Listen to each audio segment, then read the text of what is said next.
Okay, another encyclopedia entry nobody asked for, but I thought it was a perfect thing, especially with everything we're going over right now. So we're going to look up religion.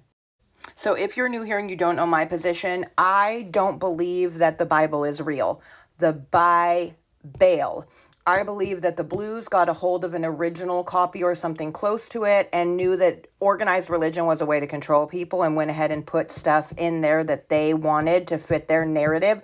Because come on, what better way to control people to be like, hey, there's this book written about how you're supposed to live your life, and if you don't, you're going to burn in hell for all of eternity, so you need to do what I say and just go along blindly trusting. I do, however, believe in God. I have an amazing relationship with God, but God does not do organized religion. So, religion, the term has since the 16th century become naturalized in most European languages.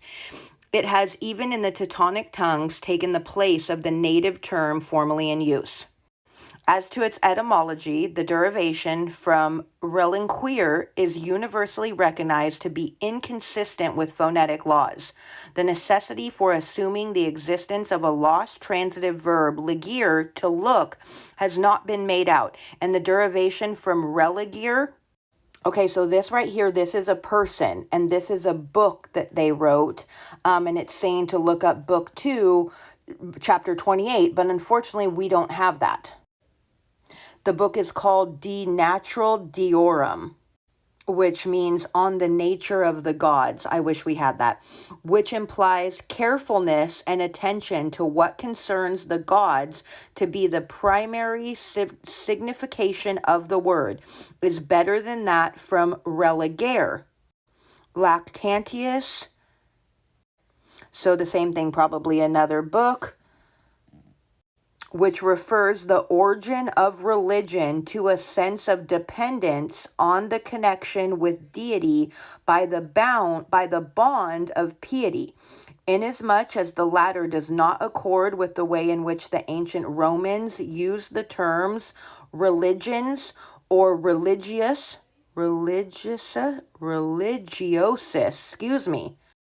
and suppose in them a higher conception of religion than they are likely to have possessed. I got to get my glasses. The Lactantian derivation, however, has not been shown to violate any known linguistic law, and the reason which Professor Max Mueller gives, Natural Religion, page 35, as the real objection to it does not apply to it at all. It is not the fact that in classical Latin religare is never used in the sense of binding or holding back. Binding or holding back or behind or fast as its common meaning in classical Latin. It is in meaning in Caesar, Cicero, Suetonius, Virgil, Horace, and Ovid. Its only other meaning is to unbind. Well, would you look at that? Almost like telling you need to follow the Bible because religion is what's going to save you, when in all reality, it is unbinding you from God and binding you to Baal. Sorry, I digress. General terms equivalent in meaning to religion are not to be found even in such languages as Chinese, Sanskrit, Hebrew, or Arabic, and need not, of course, be looked for in the languages of uncultured peoples. There is no definition of religion in the Bible, nor any designation or description of it which applies to the heathen religions. The fathers and schoolmen attempted only to give a definition of true religion. My light went out again. It did it the other day when we were reading over Cross, I think it was. Also, I am not suicidal, and I would never, ever, ever do anything to hurt myself. I love my life. I just like truth and history and facts. So take that as you will. The difficulty of framing a correct definition of religion is very great. Such a definition ought to apply to nothing but religion, and to differentiate religion from everything else, as, for example, from imaginative idolization, art, mortality, or philosophy.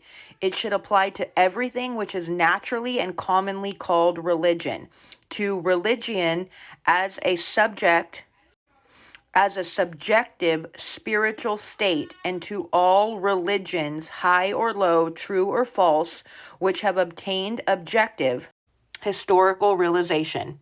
And it should neither expressly nor implication exclude any essential element of religion, but express in a general way all that is necessarily included in its nature, indispensable to its notion.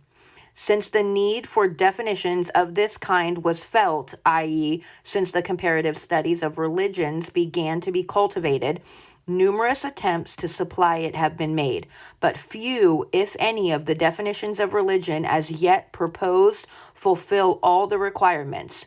Those of Kant, Fish, Schleiermacher, Hegel, Strauss, Wundt, Felderer, Herbert Spencer, Matthew Arnold, Tyler, John Cade, and Max Mueller have attracted most attention. The classification of religious also represents great difficulties. To distribute them into 1, true and false religions, or 2, natural and revealed religions, or 3, natural and positive religions, or 4, religions of savage and of civilized people, or 5, book religions and religious not possessed of sacred books, or 6, individual religions, i.e., founded by great individual teachers, and national or race religions, i.e., the collective products of peoples or races, the growth of generations, must obviously be scientifically inadequate and unsatisfactory, although some of the classifications thus obtained may not be without truth or interest. Max Mueller holds that the only scientific and truly genetic classification of religious is the same as that of languages, and Maurice Vernes that they must be classified according to races, and there can be no doubt that if religions, languages, and races are properly classified, the classifications will, on the whole, correspond or coincide. Still, they ought to be classified independently from a study of their own proper natures, and a complete accordance of their classifications is not to be looked for. The fact, for instance, that there are universal religions not limited by language or race, must not be ignored or deprecated. Hegel's classification is very ingenious and suggestive. He distributes religions into religions of nature, religions of spirituality, and the absolute of Christian religion, answering respectively both to the chief stages of the historical realization of religion and to the childhood, youth, and manhood of humanity. The religions of nature are represented as including 1, immediate religion, sorcery and fetish worship; 2, pantheistic religion, which comprehends the religion of measure, China, the religion of fantasy, Brahmanism, and the religion of being in itself, Buddhism; and 3, religion which tends to freedom and which is exemplified in the religion of the good or of the light, ancient Persian; the religion of sorrow, Syrian; and the religion of mystery, Egypt. The religions of spirituality are held to by these 3: the religion of sublimity, Hebrew; the religion of beauty, Greek; and the religion of understanding, Roman. The classification of von Hartmann is of the same character, being very ingeniously conformed to the needs of his own philosophy, and yet not conspicuously inconsistent with the facts. The classifications of Lubbock, Tyler, Spencer, Reveal, and D'Avila deserve attention as being based on an extensive and close study of religions, including those vague and rude religions to which it is especially difficult to assign appropriate places in a nature and comprehensive scheme of distribution. No general agreement, however, has been as yet reached either in determining the species of these religions or the order of their succession. Okay, come back for part 2.